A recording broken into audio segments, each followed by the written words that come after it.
శౌర్యము సారక్క ధైర్యము మేడారం అంటేనే సాహసాల సంద్రము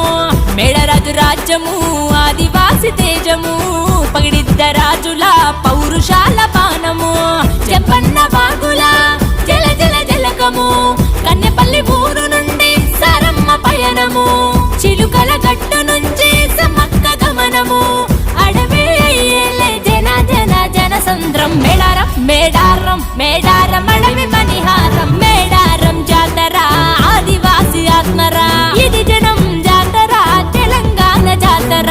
ఎదురుకోళ్ళ జాతర వెదురు కర్ర జాతర జంగలంత జనం నిండే మన గిరిజన జాతర సమ్మక్క శౌర్యము సారక్క ధైర్యము మేడారం అంటే